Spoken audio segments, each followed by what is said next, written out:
باپ اور بیٹے اور القدس کے نام میں آمین۔ ہمارے لیے آج کی انجیل مقدس متی کی انجیل اس کے 10 باب میں سے بیان۔ دیکھو میں تمہیں بھیڑوں کی مانند بیڑیوں میں بھیجتا ہوں، پس تم سانپوں کی طرح ہوشیار اور کبوتروں کی مانند بولے ہو، مگر آدمیوں سے خبردار رہو، کیونکہ وہ تمہیں مجالس کے حوالے کریں گے اور اپنے عبادت خانوں میں تمہیں کوڑے ماریں گے، اور تم میری خاطر حاکموں اور بادشاہوں کے سامنے حاضر کیے جاؤ گے، تاکہ ان کے اور غیر قوموں کے لیے گواہی ہو۔ لیکن جب وہ تمہیں پکڑوائیں تو فکر نہ کرو کہ ہم کس طرح کہیں یا کیا کہیں، کیونکہ جو کچھ تمہیں کہنا ہوگا سو اسی گھڑی تمہیں بتایا جائے گا، کیونکہ بولنے والے تم نہیں بلکہ تمہارے باپ کا روح تم میں بولنے والا ہوگا۔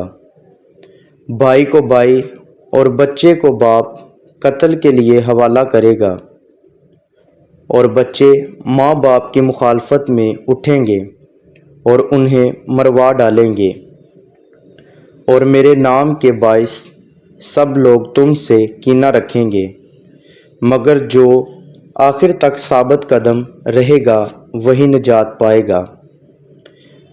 لیکن جب لوگ تمہیں کسی شہر میں ستائیں تو کسی اور میں بھاگ جاؤ۔ میں تم سے سچ کہتا ہوں کہ تم اس مسیح خدام نے میرے عزیزو بھائیو اور بہنوں، آج 12 جولائی بروز جمعہ ہے، اور یہ دوران سال کے 14ویں ہفتے کا جمعہ ہے۔ آج کی انجیل مقدس پر دھیان و گیان کے ساتھ فادر ایمینول زرمانی انگلینڈ سے، ڈاٹرز آف سینٹ پال پاکستان کے یوٹیوب چینل پر آپ سے مخاطب ہے۔ مسیح خدام نے میرے عزیزو، آج کی جو انجیل مقدس جو ہم نے تلاوت سنی ہے وہ مقدس متی کی انجیل ہے، اور یہ 10واں باب ہے، اور یہ 16 تا 23 آیات جو ہیں وہ ہم نے سنی ہیں۔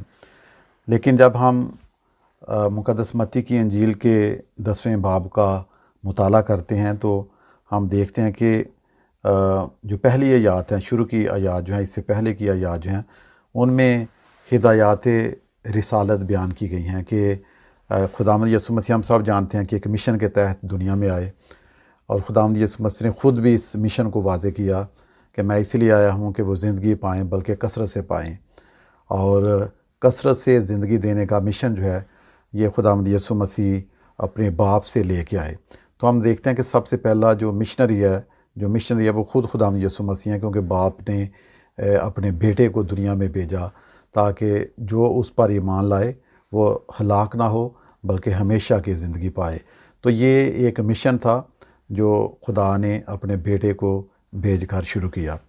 تو پھر ہم دیکھتے ہیں کہ خداوند یسوع مسیح جو ہیں وہ اس مشن کو صرف اپنے آپ تک محدود نہیں رکھنا چاہتے، وہ اس مشن میں، کیونکہ یہ زندگی دینے کا جو عمل ہے، جو مشن ہے، اس میں خداوند یسوع مسیح نے بہتر جانا کہ دوسرے لوگوں کو اس میں شامل کیا جائے۔ تو ہم سب جانتے ہیں کہ یوں تو جب خداوند یسوع مسیح نے کلام کی منادی کرنا شروع کی، خدا کی بادشاہت کا ذکر کیا، تو بہت سارے لوگ خداوند یسوع مسیح کے پیچھے ہو لیے، اس کی باتیں سنتے تھے، اس کے پیچھے پیچھے چلتے تھے۔ لیکن بہت سارے لوگوں میں سے خداوند یسوع مسیح نے 12 شاگرد جو ہیں ان کا انتخاب کیا۔ یہ ایک بہت بڑا کام تھا، اور یہ ابتدائی کلیسیا میں جو لیڈرشپ کا رول ہے وہ ان شاگردوں کے ذریعے، خداوند یسوع مسیح کے رسولوں کے ذریعے آگے جو ہے یہ بڑھتا ہے۔ تو یہ ایک بہت بڑا عمل تھا۔ تو ہم جب پاک کلام کا مطالعہ کرتے ہیں تو مرکز کی انجیل میں ہم سنتے ہیں کہ خداوند یسوع مسیح نے پوری رات جو ہے وہ دعا میں گزاری اپنے شاگردوں کا انتخاب کرنے سے پہلے۔ تو یہ ایک بہت بڑا کام تھا، بہت بڑی ذمہ داری تھی۔ تو ہم سب جانتے ہیں کہ جو انتخاب ہے خدا کا وہ بڑا اس میں شاید ہم جو ہیں، انسان جو ہیں، وہ فرق طریقے سے چیزوں کو دیکھتے ہیں، لیکن خدا جو ہے وہ انسان کے دل کو دیکھتا ہے۔ خدا جو ہے وہ انسان کی ظاہری شکل و صورت پر نہیں جاتا، بلکہ خدا انسان کے جو دل کے بھید ہیں ان سے واقف ہوتا ہے، اور ہر طرح کے لوگوں کو خدا اپنے پاکستان میں کام کرنے کے لیے بلاتا ہے۔ اس میں کوئی عمر کی قید نہیں ہے، رنگ و نسل کی قید نہیں ہے، اس میں کوئی جینڈر کی تفریق نہیں ہے۔ تو ہر طرح کے لوگ خدا کے پاکستان میں کام کرنے کے لیے بلائے جاتے ہیں۔ تو ایک اچھے استاد کی طرح، ایک اچھے باپ کی طرح، جیسے باپ جو ہے وہ اپنے بچوں کو نصیحتیں کرتے ہیں، ہدایات دیتے ہیں، خداوند یسوع مسیح بھی اپنے شاگردوں کو مشن کے لیے بھیجتے ہیں، تاکہ وہ جو مشن ہے، زندگی دینے کا عمل جو ہے، جس میں ہم دیکھتے ہیں کہ بیماروں کو شفا دینا، زندگی دینا ہے، مردوں کو زندہ کرنا، اور وہ لوگ جو بدروحوں سے ستائے جاتے تھے ان کو شفا دینا۔ تو یہ سارا کام جو خداوند یسوع مسیح نے کیا، شاگرد جو ہیں وہ اس عمل میں، اس منسٹری میں شامل ہوتے ہیں، اور خداوند یسوع مسیح ان کو بھیجتے ہیں۔ اور بڑے واضح طور پہ خداوند یسوع مسیح نے اس بات کو بیان کیا کہ یہ جو منسٹری ہے، یہ جو خدمت ہے، یہ اتنی آسان نہیں ہے۔ جو بھی شخص بھیجا جاتا ہے خدا کے کام کے لیے، خدمت کے لیے، اس کو یہ نہیں سوچنا چاہیے کہ اس میں ساری آسانیاں ہوں گی، یہ راستہ آسان ہوگا۔ لیڈرشپ رول جو ہے وہ کسی بھی صورت میں ہو، اس میں بہت سارے چیلنجز شامل ہوتے ہیں، اور خداوند یسوع مسیح اپنے شاگردوں کو پہلے سے بتاتے ہیں کہ میں تمہیں بھیڑوں کی مانند بھیڑیوں میں بھیجتا ہوں۔ تو شاگرد جو ہیں وہ بھیڑوں کی طرح ہیں، اور بھیڑیوں میں بھیجتا ہوں، اس کا یہ مطلب ہے کہ کوئی ایسی صورتحال میں بھیجتا ہوں کہ جو اس طرح کی نہیں ہوگی جس طرح کوئی آسان صورتحال ہوگی۔ یہ بھیڑیوں میں ہم ان کو چیلنجز بھی کہہ سکتے ہیں، مشکلات بھی کہہ سکتے ہیں، وہ لوگ بھی کہہ سکتے ہیں جو خدا کے کلام کو قبول نہیں کرتے، ان کو بھی، لوگوں کو بھی شامل کر سکتے ہیں جو کہ پرسیکیوشن پہ یقین رکھتے ہیں، خدا کے لوگوں کو، خادموں کو ستاتے ہیں، ان پر ہاتھ اٹھاتے ہیں، ان کے خلاف چلتے ہیں۔ تو اس میں کچھ بھی صورتحال ہو سکتی ہے، ایسی صورتحال جو کہ فیوریبل نہ ہو۔ اور پھر خداوند یسوع مسیح کہتے ہیں کہ تم سانپوں کی طرح ہوشیار اور کبوتر کے مانند بولے رہو۔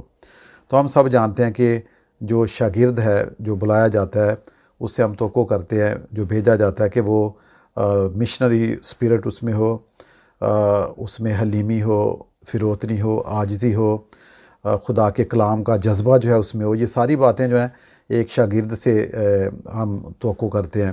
اور پھر ہم خداوند یسوع مسیح بھی ہمارے لیے باعث نمونہ ہیں کہ کس طرح ہم خداوند یسوع مسیح کی زندگی میں یہ ساری چیزیں دیکھتے ہیں کہ خداوند یسوع مسیح نے کس طرح اپنے آپ کو حلیم اور فروتن بنایا، اور اپنی خدمت جو ہے اس کو آگے بڑھایا۔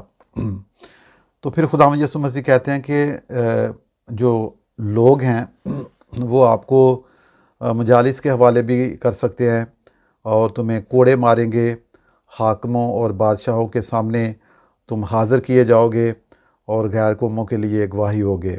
اور پھر لکھا ہے کہ وہ تمہیں پکڑیں گے، پکڑوائیں گے، اور پھر جو ہے کہا گیا کہ آپ نے فکر نہیں کرنی، کیونکہ جو خدا کا پاک روح جو ہے وہ تمہیں بتائے گا کہ تم نے کیا کرنا ہے۔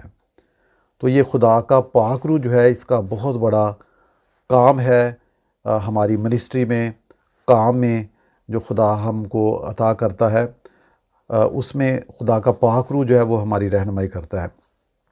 میرے عزیزو، ہم سب جانتے ہیں کہ جو ہماری زندگی کا سفر ہے وہ کبھی بھی اتنا آسان نہیں ہوتا، اس میں بہت زیادہ کئی بار مس انڈرسٹینڈنگ آ جاتی ہیں، کئی بار ہم خود ہمت اور حوصلہ ہار جاتے ہیں، دکھ، مصیبتیں، پریشانیاں وہ انسان کی زندگی کا حصہ ہیں۔ اور اسی لیے تو مقدس پولس رسول کہتے ہیں کہ کون سی چیز ہمیں مسیح کی محبت سے جدا کر سکتی ہے، تو وہ پوری ایک لسٹ دیتے ہیں کہ کیا دکھ، بیماریاں، تکالیف، تشدد، پرسیکیوشن کیا ہمیں جدا کر سکتا ہے، تو وہ کہتے ہیں ہمیں کوئی بھی چیز مسیح کی محبت سے جدا نہیں کر سکتی۔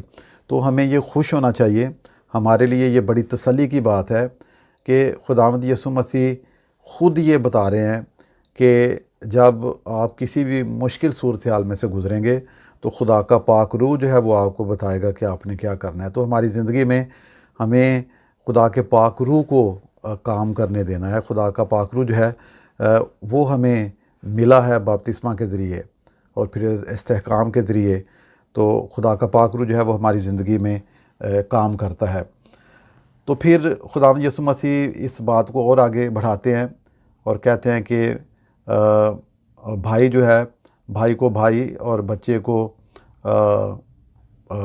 باپ قتل کے لیے حوالہ کرے گا، اور بچے ماں باپ کے مخالفت میں اٹھیں گے اور انہیں مروا ڈالیں گے۔ تو یہ ایک ایسے وقت کا ذکر کیا جا رہا ہے کہ جب کلام کی بدولت، جب کلام جو ہے وہ سنایا جائے گا، جب شاگرد جو ہے وہ خدا کا کلام لے کے جائیں گے، تو ایک ہی گھر میں دو طرح کے افراد ہو جائیں گے، جو کلام کو سنیں گے اور جو کلام کی مخالفت کریں گے۔ تو ایسی صورتحال جو ہے وہ شاگردوں کو پہلے سے بتائی جا رہی ہے کہ انہیں کس طرح کی صورتحال کا سامنا کرنا پڑ سکتا ہے۔ اور پھر خداوند یسوع مسیح کہتا ہے کہ میرے نام کے باعث لوگ تم سے کینہ رکھیں گے۔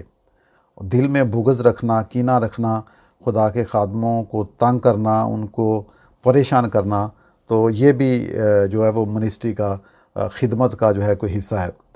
اور پھر آخر میں خداوند یسوع مسیح انعام کا ذکر کرتے ہیں کہ مگر جو آخر تک ثابت قدم رہے گا وہی نجات پائے گا۔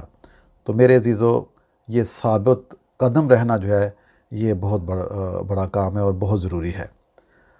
ہماری زندگی میں جب دکھ، تکالیف، مصیبتیں، پریشانیاں آتی ہیں تو بہت دفعہ ہم حوصلہ ہار جاتے ہیں، ہمت ہار جاتے ہیں، پریشان ہو جاتے ہیں، لیکن خداوند یسوع مسیح ہمیں ثابت قدم رہنے کے لیے دعوت دیتے ہیں۔ اپنے شاگردوں کو کہتے ہیں کہ تم نے ثابت قدم رہنا ہے، اور ہم سب جانتے ہیں کہ شاگرد جو ہیں وہ ثابت قدم رہے۔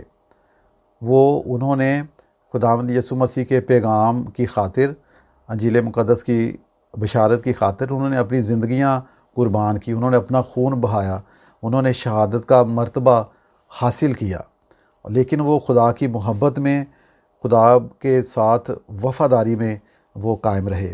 اس لیے جب ہم شاگردوں کی زندگی کو دیکھتے ہیں تو ایک طرف تو ہم دیکھتے ہیں کہ بلاہٹ ہے، جو ہے وہ خدمت ہے، لیکن خدمت کے جو تقاضے جو ہیں وہ بھی ساتھ ساتھ جڑے ہیں۔ شاگرد جو ہیں وہ ہماری طرح انسان تھے، ان میں بھی کمزوریاں تھیں۔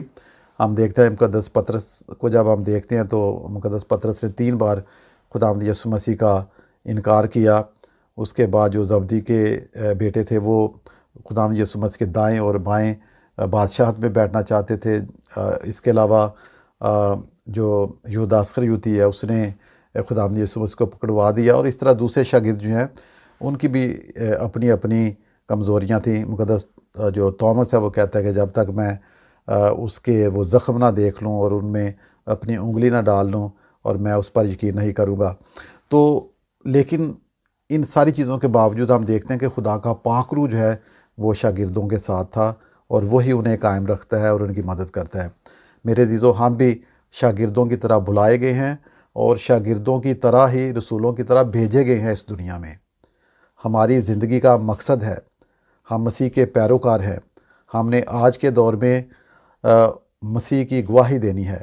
ہم سب جانتے ہیں کہ یہ بہت نازک وقت جو ہے وہ جا رہا ہے دنیا پہ، جب خاص طور پہ پاکستان میں، خاص طور پہ اور باقی دوسرے ممالک میں بھی کس طرح مسیحیوں کو پرسیکیوٹڈ کیا جاتا ہے، انہیں ستایا جاتا ہے۔ لیکن خدا میں قائم رہنا ہے، خدا میں وفادار رہنا ہے، اور خدا جو ہے جب ہم اس کے ساتھ جڑے رہیں گے تو یقیناً ہماری زندگی پھلدار ہوگی۔